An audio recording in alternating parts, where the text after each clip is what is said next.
Well, today's the day. You guys see we got the big Ironwood XL. Super excited, super excited. The problem we have is between the front porch and back porch and no way to get it around. We have to take it apart here, walk it in the house, and then build it on the back deck. So the first thing I want to do is just open the box so you guys can see it. It's extremely heavy. No way that we could carry it in by ourselves, especially with her... What are you saying? There's just something about opening a Traeger box that I still can't believe that other people haven't done, and it puts a smile on my face every time. We got the liners. Like a kid. Yeah, we got the liners, and we got the cover to go with it, and even inside those small boxes were little things like this. I just think when you have kids, this is fantastic. I mean, you can set this up to make a playhouse. Last time we had a stagecoach. Now they got the... Oh, it's something different? It's Yeah. not the stagecoach? Nope. Dang, you could have like a whole Traeger kids cardboard fort village. I mean, it keeps me entertained. You know, that's kind of hard to do. So, before we start moving stuff in, just so we can go ahead and get it all out in the open, I bought it with my own money. Just on Traeger.com. I use my military discount. Oh, and you know what? We also got 5% cash back because we used Rakuten, Okay. which we will put our referral link for Rakuten. Okay. So if they use that, they get an extra $30 cash back, and we get an extra $30. So There you go. yeah, I mean, it literally, like, the next day, Rakuten sent us $98. Sweet. Yeah. Yep. So we're gonna start moving stuff inside, and then we'll do a quick video of putting this together. We'll do the features. We'll do the burn off. And I got to be honest with you, man. I've done as much as I love the flat rock. We'll see what happens with this. I'm excited. Just for the people that struggle the same way we do, like I said, we can't bring it around the back and we can't fit it through the front. She's just not strong enough. So it's really nice the fact that once you raise the hood, you can take a lot of the guts out. There's a lot of packaging inside, which helps with the weight. And then the box is really solid. They've got two handles on both sides, and we're able to carry the whole unit in through the house just like this. So if you guys are in my situation, that's really nice to know.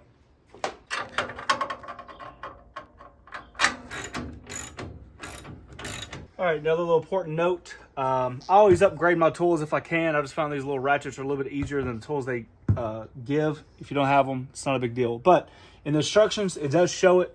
I'm just giving an actual visual. The reason why you want to take a little piece of cardboard that's a little bit thicker to put underneath the screws. Once this is laid down, these are at an angle, and the screws, you can't get them in. So just elevate your grill up just a little bit, and it makes light work.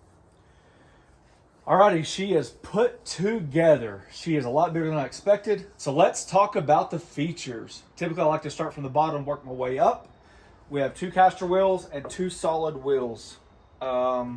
Nothing big, nothing exciting. I do wish, like every single grill out there, for my personal preference, I wish it had all 4 wheels. It just makes it easier to move. All 4 casters. Yeah. On the bottom, it does have a shelf. That's nice. You can put your pellets in there if you want to. You can put your Traeger branded pellet dump hop thing right there. It's a little canister that fits underneath, and underneath here is actually your pellet dump. It should be right there. Working our way up, we have the grease and the ash dump bucket right there. It's a lockable system. It's got the canister that fits the flat rock as well. There's a lot of similarities. There you go. Just locks in just like that. Moving up, you'll notice it comes with the pop and lock system, which is why when we're looking at this versus other models, why I decided to go with this model. I already had this for my flat rock, so I thought it was an easy transition to use this when I needed to. We have the bucket here, and then on this side, I can show you really quick. I use it for paper towels, but if you're doing barbecue, you can put butcher paper on it or paper towels. If you're not familiar with this system, these just are 2 different individual pieces. You could spread them, or you could just unlock them. And then if you had paper towels that are smaller, just put your paper towels in there. One thing you notice it does not have, but correct me if I'm wrong, can't you buy a front shelf for this? Wasn't that an option? I think it was an option. It's either an option for this one or it was an option for the older model. I just got into this idea for Traegers. I'm not exactly sure, so maybe that's what these screws right here are for. But one thing's for sure, I loved it on the flat rock, which once again is the sole reason why I bought this model. The side shelves are fantastic. They're massive, they're sturdy. One downfall, and I can't stand it, but that's just the way it is. On the flat rock, both sides of the shelves fold down. This one has arms that are screwed in. So this shelf is 100% built in. You cannot fold it down for smaller storage. Bummer for me, because I need all the space I can get. But for the average person out there, I don't think it would matter. Looking right here, everything's put together. I'm just deassemble it really quick. You got the top shelf, which actually can go in different grooves. You have 3 separate porcelain grill grates. The good thing about this, or the cool feature, however you look at it, is you notice these legs here, keep it higher off the heat source. If you want to, you can take these same grates, flip them upside down. This brings you closer to the fire, and this could be your sear zone. Just to show you the difference in the height. We have this little grease system where the grease funnels down. I'm sure it protects all the debris and stuff from getting in there. Then you have a grease trap. Everything funnels right here. They actually make grease pan liners. I don't know yet if I'm going to be using them. I typically don't use liners at all. Under here we have like a second layer of protection, and I'm assuming these holes are for the smoke and stuff to come out evenly the way they like their convection to run. And if you lift that off, your fire pot, and there's your drain hole. One thing of note, which is probably worth mentioning, I don't know if we just got unlucky or not, but our fire pot box, when we got it, was like that. For the average person that might not be paying attention or unfamiliar, you can see there's a little groove there. It needed to be turned the other way to fit in correctly. So just kind of like a heads up on that. I'm gonna keep that grease trap out of it because it's got an oil that comes with it when you peel the film off that I'm not a fan of. I'm gonna soap and water that off. That's a personal preference of mine. And then with this system right here, whether it needs it or not, I'm gonna do it because I've done it on all my pellet smokers. I'm gonna rub it down with a good avocado oil. I'm gonna do the same thing with that. So when we go to seasoning, we're burning avocado oil, which is a good seasoning oil, versus the oils that are left over from the manufacturer. Personal preference, I prefer it. Just really quickly closing the lid. It's heavy duty.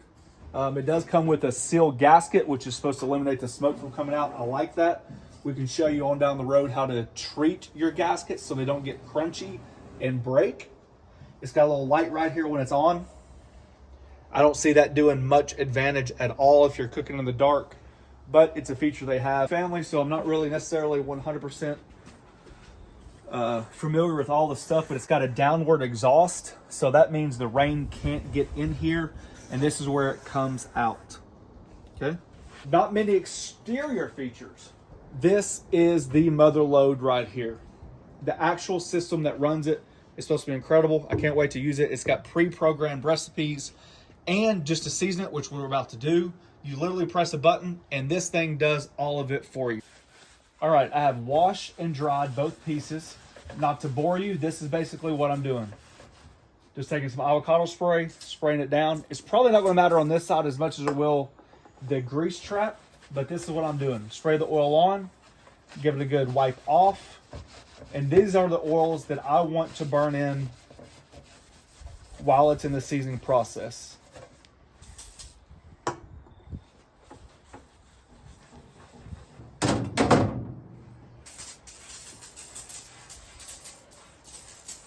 Duck fat will work as well. My dang brand new duck fat, the aerosol system is broke on it. Brand spanking new too. I know what you're thinking. Why go through all this trouble? One reason why we started the channel. The one thing I learned through my pellet life is I do feel like one of the things that gets neglected is the maintenance and care. And I do feel like for a lot of people out there that really keep their pellet grills for a while, that if you could do simple steps like this, because we all know that cleaning a pellet grill sucks. No one wants to do it, but it's a part of having one.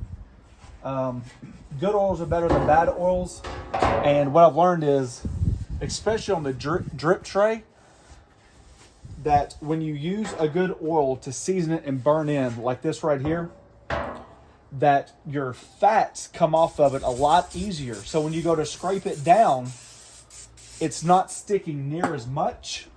It's a much faster process. It's not a one and done thing, right? Just like cast iron, your seasoning comes and goes just like this.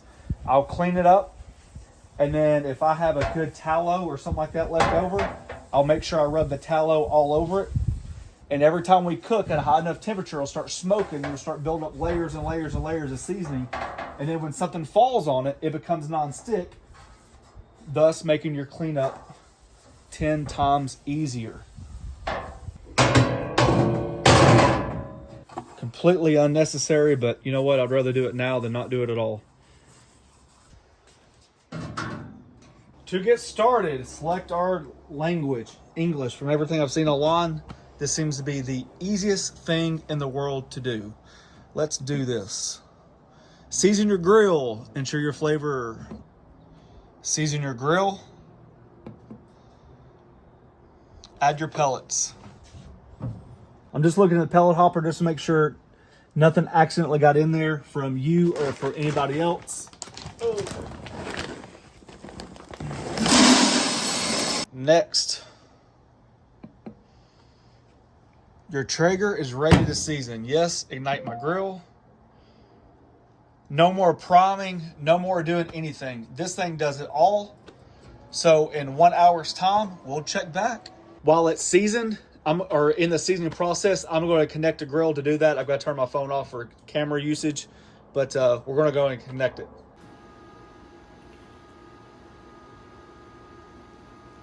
Connect your grill, start pairing. Grill name. Just going through the features really quick, just learning how to operate it. It's very, very, very user-friendly. It's interesting right here. They sell them, but it says that we don't recommend using foil liners. In fact, using them may impact the performance of the grill, which I did not know that. So going that extra step to wash all that grease off and coming back in with a better oil to season it with, maybe I was right. 47 minutes left. It took us longer to find our password for a Wi-Fi than it did to set up the whole thing. That's true. We'll be back in 47 minutes. All right, we went through the seasoning process. I started noticing things that just didn't necessarily seem like they were going my way. My app said that it never got over 245 degrees. So I'm on chat support right now with Traeger. I'm not happy. Just seems like I can never do anything right. So I'm trying to figure it out now. We're going to lose light, which means I can't finish the video, which is, now it's 3 days into the whole process. 1 day to put together, 1 day to film this, and now I'm just figuring out what to do next with them. I'm sure it's something we can fix. You can actually season it manually, but I want to make sure there's nothing else wrong with it. So if I can get it done tonight, I'm going to. So we're just going to wrap this thing up and see you guys tomorrow, and hopefully it's seasoned by then. But I've already sent my pictures in. I'm chatting with them, and we'll see what happens. But I understand this is horrible lighting. I've already been frustrated. I got off Traeger support. Extremely helpful. I had an idea of what to do afterwards. They did admit that sometimes that the seasoning process fails when you just ignite it. It's not a big deal. I went through the steps. I sent them the pictures. They said nothing's wrong. Let's just turn it back on to 450. It took right at 45 minutes to get at 450, which is what everybody else online said. And now it's been hovering at 450 for a good time. I'm putting these little flatbreads on there just because I can.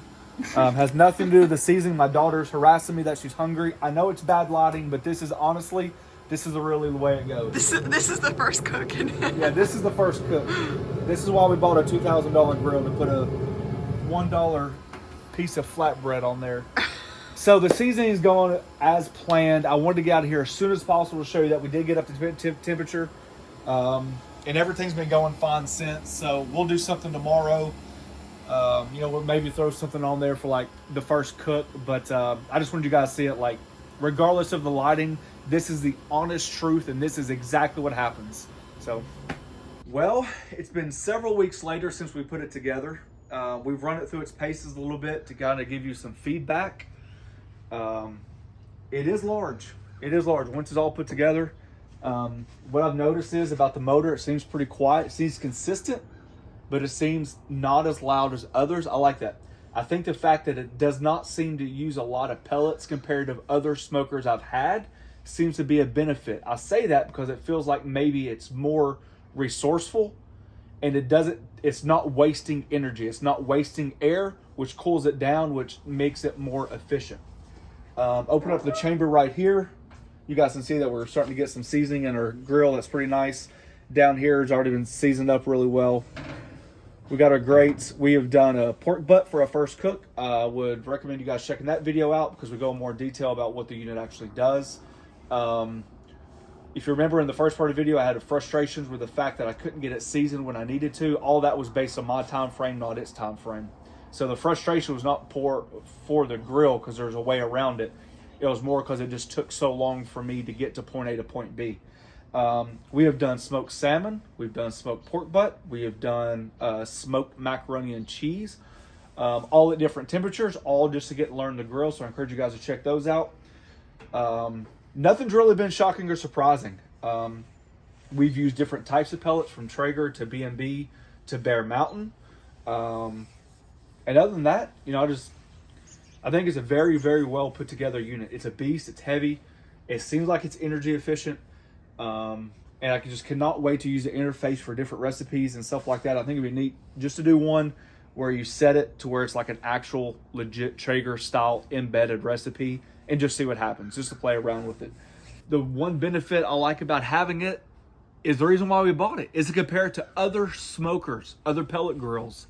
So I'm looking forward to doing that. I'm looking forward to do head-to-head style where it compared to the Pit Boss or a Kemp Chef or the Lone Star grills. I think the Lone Star grills is probably more compatible just based on the price point. With that being said, thanks for watching. Don't forget to press that subscribe button, pound the notification button, share it with your friends. Looking forward to many, many, many cooks on the new Traeger.